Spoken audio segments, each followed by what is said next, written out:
Chapitre 3. L'orage était apaisé, et quoique le ciel fût toujours chargé de nuages noirs, de temps en temps, dans leur intervalle, la lune parvenait à glisser un de ses rayons.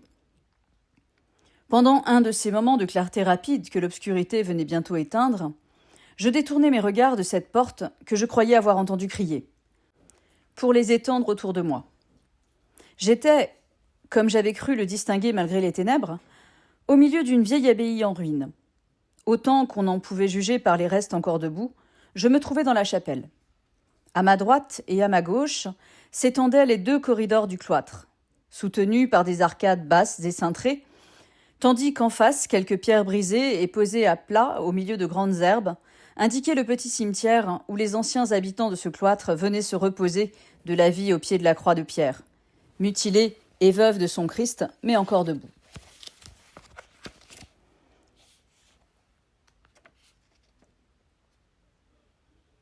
Tu le sais, continua Alfred, et tous les hommes véritablement braves l'avoueront, les influences physiques ont un immense pouvoir sur les impressions de l'âme.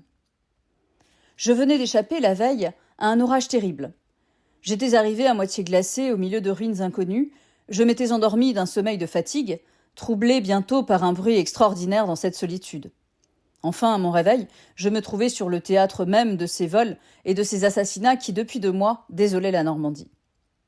Je m'y trouvais seul, sans armes, et, comme je te le dis, dans une de ces dispositions d'esprit où les antécédents physiques empêchent le moral engourdi de reprendre toute son énergie.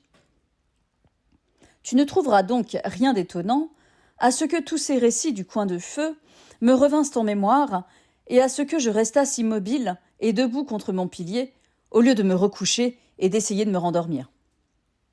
Au reste, ma conviction était si grande qu'un bruit humain m'avait réveillé que, tout en interrogeant les ténèbres des corridors et l'espace plus éclairé du cimetière, mes yeux revenaient constamment se fixer sur cette porte, enfoncée dans la muraille, où j'étais certain que quelqu'un était entré. 20 fois j'eus le désir d'aller écouter à cette porte si je n'entendrais pas quelque bruit qui pût éclaircir mes doutes. Mais il fallait, pour arriver jusqu'à elle, franchir un espace que les rayons de lune éclairaient en plein. Or, d'autres hommes pouvaient comme moi être cachés dans ce cloître, et n'échapper à mes regards que comme j'échappais aux leurs, c'est-à-dire en restant dans l'ombre et sans mouvement.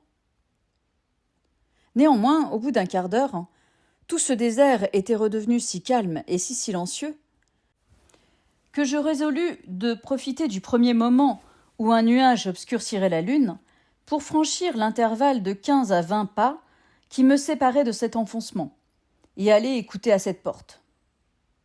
Ce moment ne se fit pas attendre. La lune se voila bientôt, et l'obscurité fut si profonde que je pensais pouvoir me hasarder sans danger à accomplir ma résolution. Je me détachai donc lentement de ma colonne, à laquelle jusque-là j'étais resté adhérent comme une sculpture gothique, puis de pilier en pilier, retenant mon haleine, écoutant à chaque pas, je parvins enfin jusqu'au mur du corridor.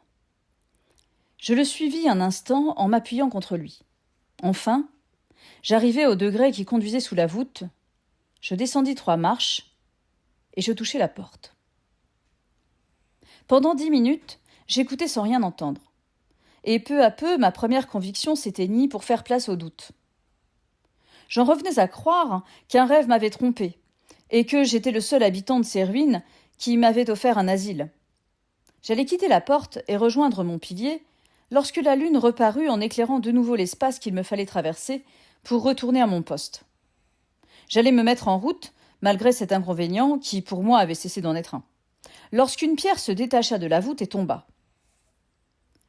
J'entendis le bruit qu'elle fit, et quoique j'en connusse la cause, je tressaillis comme à un avertissement, et au lieu de suivre mon premier sentiment, je demeurai encore un instant dans l'ombre que projetait la voûte en avançant au-dessus de ma tête. Tout à coup, je crus distinguer derrière moi un bruit lointain et prolongé, pareil à celui que ferait une porte en se fermant au fond d'un souterrain. Bientôt, des pas éloignés encore se firent entendre, puis se rapprochèrent. On montait l'escalier profond auquel appartenaient les 3 marches que j'avais descendues. En ce moment, la lune disparut de nouveau. D'un seul bond, je m'élançai dans le corridor et à reculons, les bras étendus derrière moi, l'œil fixé sur l'enfoncement que je venais de quitter, je regagnai ma colonne protectrice et je repris ma place. Au bout d'un instant, le même grincement qui m'avait réveillé se fit entendre de nouveau. La porte s'ouvrit et se referma. Puis un homme parut. Sortant à moitié de l'ombre, s'arrêta un instant pour écouter et regarder autour de lui, et, voyant que tout était tranquille, il entra dans le corridor et s'avança vers l'extrémité opposée à celle où je me trouvais. Il n'eut pas fait 10 pas que je le perdis de vue, tant l'obscurité était épaisse. Au bout d'un instant, la lune reparut de nouveau, et à l'extrémité du petit cimetière, j'aperçus le mystérieux inconnu, une bêche à la main.